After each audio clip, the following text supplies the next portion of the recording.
Alright guys, we're back for another Dokkan battle video and the next stage to the Hero and Villain Extermination event. Extreme Z area has been added. We have been at this event for quite a long time now. And it's just gonna keep going on and on because it looks as though, like, okay, so the Whis and Hatchiak, I mean, they would have to awaken before they get an EZA, right? But it looks as though probably this entire list of units right here is going to get an EZA from this event. I would imagine so. I mean, and then maybe not this Gohan and Piccolo down here. They also would need to awaken, right? Because we have not seen an EZA yet for a unit that's not just a normal TUR, right? All the EZAs have taken a unit from level 120 to level 140. That's how it's gone down. If we're going through here, like, again, I really want to see this Fat Boo get an EZA.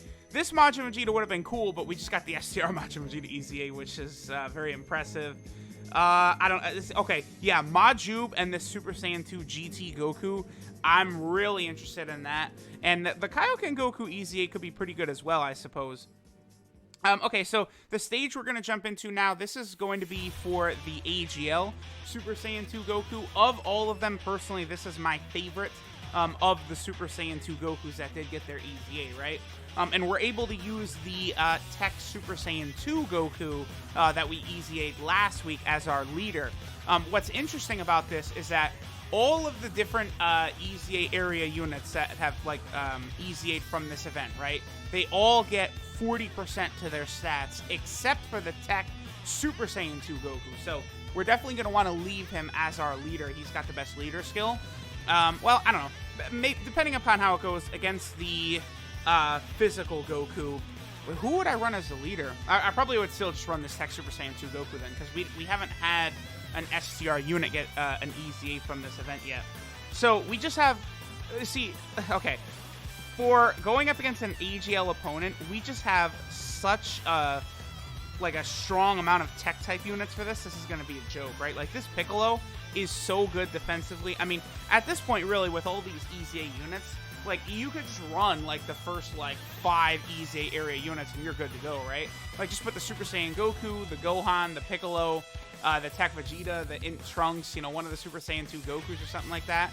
Like, just fill up your team with units outside of, you know, the necessary ones you have to do, which is what, you know, the Hatchiak, as well as the Whis, and then the rest you just fill up with the other EZA area units, and you're just going to absolutely demolish this. I mean, these EZA area units are, like, this guy, like, he might be able to one-shot the super stage. Like, it's just, at this point, like, you know, every single time they add a stage to this, it just gets easier and easier and easier, and it makes the event, like, better. Like, you know, again, when there was just the first 3 stages, it's like, boof. This event is not good. But, like, now that they just keep adding new stages to it, like, it's kind of like, I want to say, like, rewarding you for your effort. Because before, it's like, are you really going to grind up, like, and awaken a lot of these units? Because, you know, so many people re-roll, even though I think it's such a bad idea to do. But, like, are you really going to go through the effort to, like, awaken this Majin Vegeta with how bad the drop rate is on the medals, and then how bad this unit is? Like, it's just a tall task to ask for players to have, like, a full team of these, you know, units that awaken from the Hero and Villain Extermination event, just because of how tedious it is, right? And then, like, that Super Saiyan Goku, Gohan, and then the Piccolo, they weren't even really that impressive. Like, it's like, I really like the Piccolo on the future Gohan team, but that's it. Like, the Gohan and Goku, like, you can keep them. Like, it's, I mean, I don't know, maybe it's because there are summonable LR versions that are better than those 2 characters right now, but, I mean, when that Goku got his EZA, LR Spirit Bomb Absorb Goku wasn't out yet. You know, we had the EZA Metal Cooler movie Goku, who is definitely a better option. So, like, you know, that wasn't really so good. But now, you know, we've gotten a lot of better units added to it, like this Vegeta right here. I love this Tech Super Saiyan Vegeta right here. I think they did a really good job with him. They made a really nice defensive option for, like, the Legendary Goku event. And he does have that interesting mechanic where he builds attack every turn where he's under a certain HP threshold. Like, I can't recall another unit that has a similar ability to that Vegeta. Like, you know, we've seen units that will, like, you know, get stronger at the start of turn or something like that. Like, you know, AGL LR Gohan is one of those units, right? But in the way that Vegeta does is interesting.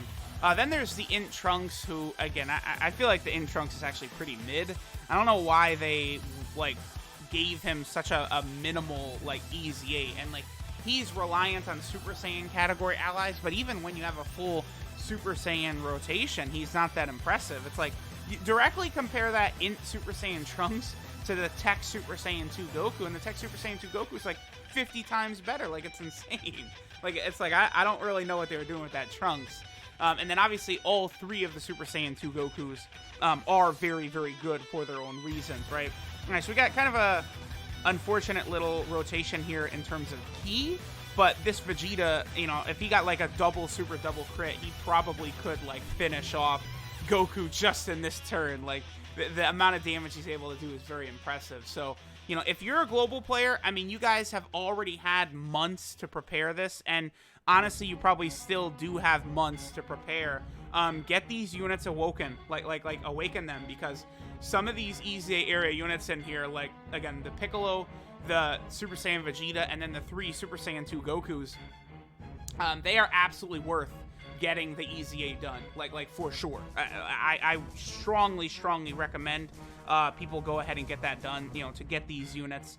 Especially, again, the Super Saiyan 2 Gokus, I think are going to be vital for some category teams moving forward, like the Majin Buu Arc team, as well as the Kamehameha team, which all those Super Saiyan 2 Gokus are a part of. I mean, this January has been an interesting month so far for JP. I mean, in total, we got, what, 6 EZA units in January for JP? Because we had the 3 EZA area Super Saiyan 2 Gokus, we had the Majin Vegeta and Super Saiyan 2 Angel Goku, and then we also had merged Zamasu. So just so much EZA being done right now. It's very interesting because, again, EZA is something that is so beneficial to both paying players, whales, as well as free-to-play players. Like, it's not, I don't think EZAs benefit one side any more than the other, right? Because, like, you know, even free-to-play players, you have these shitty units, honestly, probably, right? Like the Super Saiyan 2 Gokus, the STR Majin Vegeta, stuff like that. You know, and then it gives these rewards for completing the EZA, the stones, the orbs, the Kais. I mean, you know, as like a whale, like, I see those, not the Kais, but the orbs, and my eyes light up. It's like, oh, yes. And it's like, you know, free-to-play players, you know, you guys get your stones and stuff like that. So, EZA just is really, really good. Now, I know a lot of global players are concerned because global is like 50 EZAs behind, but, you know, it's, I don't know.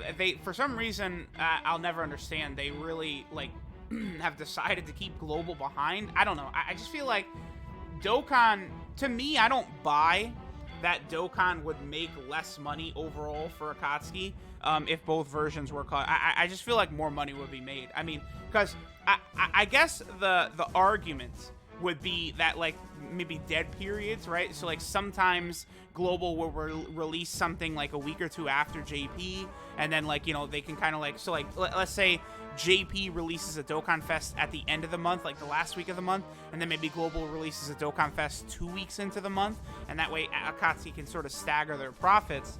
But I mean, I would call bullshit on that anyway, because most of the time global and JP, they seem to release stuff almost simultaneously. Like, it happens all the time. And I'm not even talking about the stuff that comes to both versions at the same time, but it's like something will happen, and again, both versions get stuff nearly at the same time. Like, it's bizarre.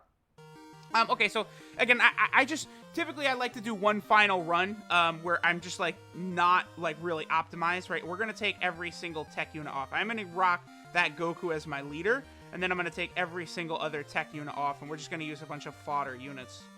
So let me get rid of the Majin Vegeta. Where is he? Where is he? There's Piccolo. Dude, I scrolled by Majin Vegeta like 3 times here. We're gonna bring you, get rid of you. We'll bring you, and let's bring AGL Super Saiyan 2 Goku, sure. So here we go. I'm literally going like just completely random units built here. I did want to use one of the EZA units just so that I could have, you know, the solid leader skill, right?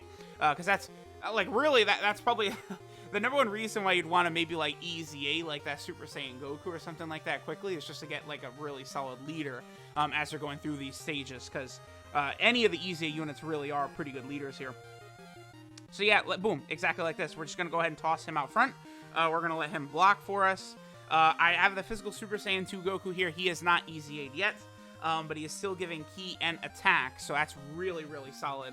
That will allow us to sort of get through this stage quickly. So, Let me know what you guys think of the continued stages being added to this Extreme Z area. Again, I do want to point out that if they really do add a stage for all of these units in here, it eventually is going to end up giving more stones than a traditional EZA would, because I believe you get 3 stones per stage, right? So, like, you do the Z-Hard one, the Super one, and then you also get a stone... What is it for? For clearing the stage 10 times. So those are the 3 stones that you're able to get from each stage. And, you know, now at this point, right, there's, what, 8 stages? So that's already up to 24 stones that this EZA area has given us out.